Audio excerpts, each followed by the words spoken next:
रिया और रितु काफी अच्छे दोस्त थे। दोनों की आपस में खूब बनती। दोनों एक ही ऑफिस में काम किया करती थी।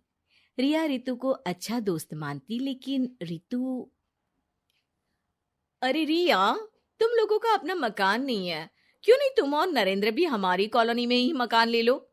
हाँ यार, आइडिया तो अच्छा है, लेकिन इतने पैसे आएंगे कहाँ से? अरे, हमारे होते हुए तुम्हें घबराने की जरूरत नहीं है।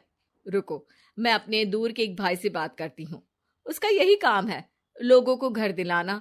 थोड़ा सा कमीशन लेता है, लेकिन मार्केट के रेट से कम दामों में घर भी दिला देता है।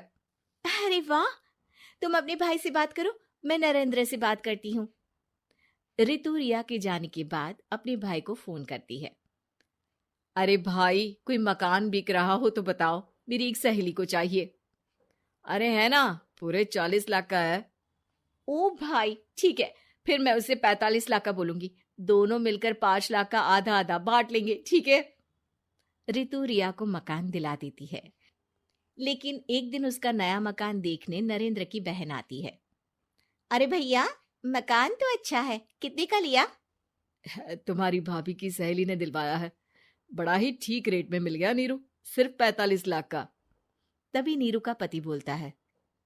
नरेंद्र, ये तो बहुत महंगा है। मेरे दोस्त ने भी यही मकान सिर्फ 38 लाख में लिया है। चलो, मैं तुम्हें उनके घर ले चलता हूँ।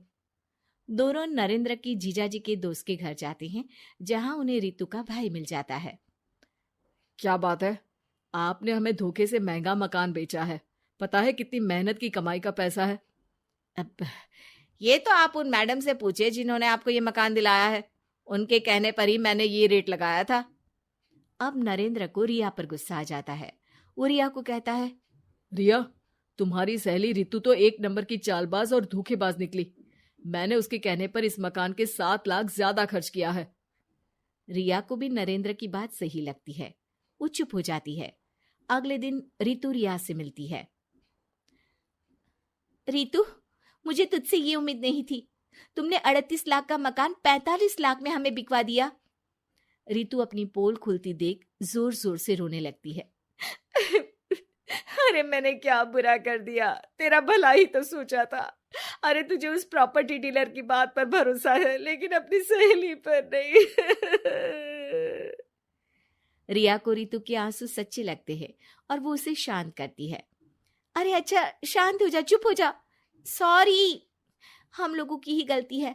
हमें मार्केट में पहले रेट पता कर लेना चाहिए था। चल सॉरी। अब रितु आए दिन लोगों से रिया के पीठ पीछे बुराई किया करती थी। रितु अपनी ही दूसरी ऑफिस की सहयोगी से कहती है, अरे ये रिया भले ही मेरी अच्छी दोस्त हो, लेकिन एक नंबर की कंजूस है ये।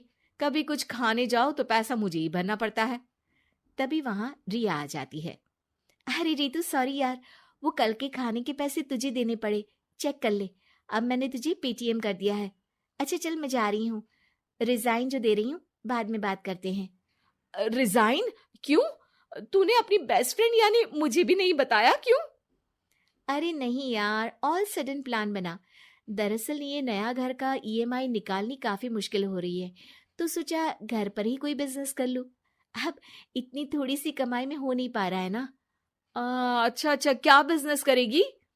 देख, तू तो जानती है कि यहाँ मुझे सिर्फ 15,000 मिलता है, लेकिन घर में बच्चों का प्ले स्कूल खोलूंगी तो पूरे 4,000 एक बच्चे से मिलेगा।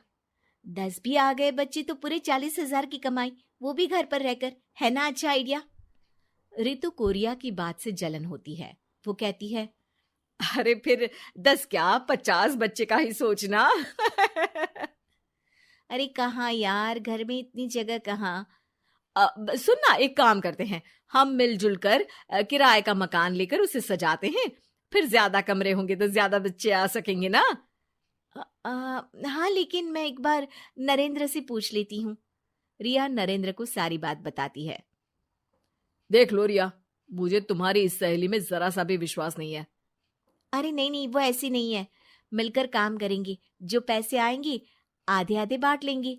इसमें बुरा क्या है? काम भी अच्छा होगा। फिर क्या था, दोनों मिलकर काम शुरू करते हैं।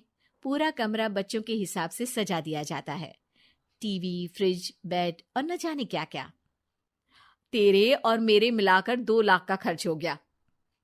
अरे कोई बात नहीं, पैसे कमाने के लिए इन्वेस्टमेंट तो करनी पड़ती है। अब इतनी बड़ी रकम है, अच्छा है कि दोनों ने मिलकर कर ली, वरना एक के बस की तो बात नहीं है। हाँ, लेकिन अब मैं ना एक बात बोलना चाहती हूँ। देखो, पिछले 2 महीनों से जब से ये काम चल रहा है, सारी मेहनत मेरी ही है। मैं ही सारा सारा दिन यहाँ का काम देखती हूँ। तो अब मैं तुम्हारे साथ ये काम नहीं करूंगी। अकेले मैं ये स्कूल चलाऊंगी। अरे ऐसे मत बोलो रितु, मैंने नौकरी भी छोड़ दी। थोड़ी बहुत सेविंग्स थी, वो भी मैंने स्कूल को बनाने में लगा दी। अब यार, तुम तो आलसी भी हो। मुझे नहीं लगता तुम ये काम कर पाओगी। रितु, नरेंद्र ठीक बोलते थे, तुम भरोसे के लायक नहीं हो। ये मेरी गलती है कि मैंने तुम पर विश्वास किया। अच्छा जी, तो गलती की ना।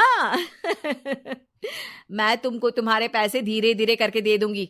अच्छा होगा कि अब तुम यहां से निकल जाओ। बेचारी रिया सर झुकाकर घर वापस आ जाती है। नरेंद्र, वही हुआ जिसका डर था। रितु ने मुझे पार्टनरशिप से हटा दिया। मैं ये बात जानता था रिया, लेकिन मैंने तुम्हें इसलिए फोर्स नहीं किया क्योंकि जब तक तुम खुद धोखा नहीं खाती, तुम्हें अकल नहीं आती। हाँ, लेकिन अब वही जो पहले सोचा था। और फिर क्या, रिया घर से ही बच्चों को संभालने का काम